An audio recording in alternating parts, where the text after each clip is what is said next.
बिस्मिल्लाहिर्रहमानिर्रहीम। अस्सलाम वालेकुम नाज़रीन, उम्मीद है सब खैरियत से होंगे। तो आज मैं आपके साथ शेयर करने जा रही हूँ आलू बैंगन फ्राई की मज़ेदार सी रेसिपी। तो उसके लिए पैन में मैंने हाफ़ कप ऑयल ले लिया है। तो ऑयल में सबसे पहले बैंगन फ्राई करेंगे। मैंने 500 ग्राम बैंगन लिए हैं जिनको मीडियम साइज़ में कट कर लिया था। तो इनको मैंने डंठल समेत ही कट किया है। अब हम इनको लो टू मीडियम फ्लेम पे 3 से 4 मिनट के लिए फ्राई करेंगे। तो फ्राई करने की वजह से इनका टेस्ट बहुत अच्छा हो जाता है। तो सब्ज़ी को जब भी बनाएं इसको ज़रा डिफरेंट और अच्छे अंदाज में बनाएं तो सभी बहुत पसंद करते हैं और बच्चे भी बहुत शौक़ से खा लेते हैं। तो ये आलू बैंगन की रेसिपी बहुत अच्छी है, ज़रा डिफरेंट है और बहुत मज़ेदार बन के ये सब्ज़ी तैयार होती है। तो बैंगन को हमने तकरीबन 4 मिनट के लिए फ़्राई कर लिया है। तो फ्राई करने से ये तकरीबन 60 to 70% तक सॉफ्ट भी हो चुका है। तो अब हम उसी ऑयल में आलू को भी फ्राई करेंगे।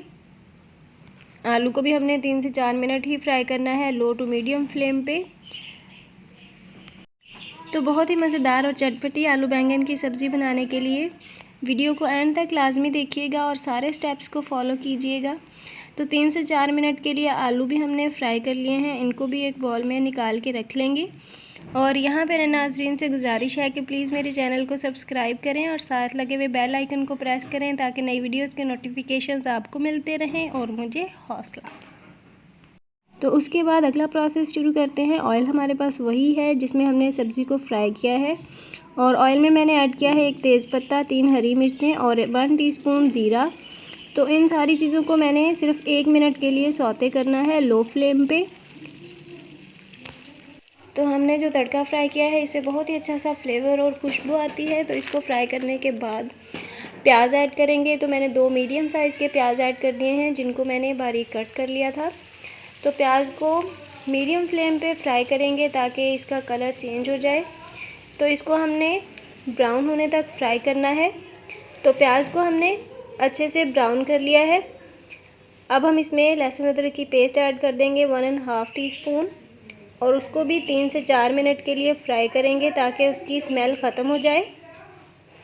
तो सालन का तड़का हम जितना अच्छे से फ्राई करेंगे सालन का टेस्ट उतना ही अच्छा बनेगा। तो हमने लहसुन अदरक की पेस्ट को भी 2 से 3 मिनट के लिए फ्राई कर लिया है।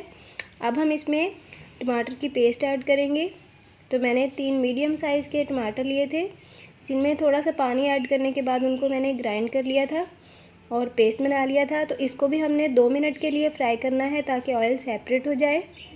तो फ्राई करने के बाद तड़के का कलर भी बहुत अच्छा हो गया है और ऑयल भी सेपरेट हो गया है। तो अब हम इसमें मसाले ऐड करेंगे। तो मैंने 1 teaspoon red chilli powder, half teaspoon हल्दी, 1 टीस्पून नमक, हाफ़ टीस्पून ज़ीरा पाउडर और 1 टेबलस्पून मैंने धनिया पाउडर ऐड कर दिया है। और इन मसालों को हमने हल्का सा फ्राई करना है ताकि इनका कच्चापन ख़त्म हो जाए। तो हमने बहुत ही अच्छा सा तड़का तैयार कर लिया है। अब हम इसमें फ्राई की हुई सब्जियां ऐड करेंगे। तो सब्जियों को हमने पहले ही फ्राई किया हुआ है इसलिए अब हमने इनको फ्राई नहीं करना। तो इनको ऐड करने के बाद हमने अच्छे से मिक्स करना है। तो सब्जियों में हम पानी ऐड नहीं करेंगे क्योंकि सब्ज़ी को कोशिश करें पानी के बगैर ही कुक करने की, इस तरह बहुत ही अच्छा टेस्ट बनता है। तो इनको हमने अच्छे से मिक्स कर लेना है। तो हमने जो बहुत अच्छा सा तड़के का मसाला तैयार किया हुआ था वो सारी सब्ज़ी के ऊपर एक एक लेयर की तरह बहुत अच्छे से कोट हो जाएगा। और अब हम इसमें ऐड करेंगे चाट मसाला तकरीबन 1/4 टीस्पून और चिकन पाउडर ऐड कर रही हूँ वो भी 1/4 टीस्पून। ये ऑप्शनल है, आप अगर ना ऐड करना चाहें तो ना करें। तो इन मसालों को भी दोबारा से हल्का सा मिक्स करेंगे और अब सब्ज़ी को दम देंगे तकरीबन 10 मिनट के लिए लो फ्लेम पे। तो हमारी बहुत ही चटपटी सी सब्ज़ी तैयार है, इसको डिश आउट करते हैं। मुझे उम्मीद है आपको रेसिपी पसंद आई होगी, इसलिए वीडियो को लाइक कर दीजिए और मुझे दें इजाज़त। मुलाकात होगी अगली वीडियो में नई रेसिपी के साथ, तब तक के लिए अल्लाह हाफिज़।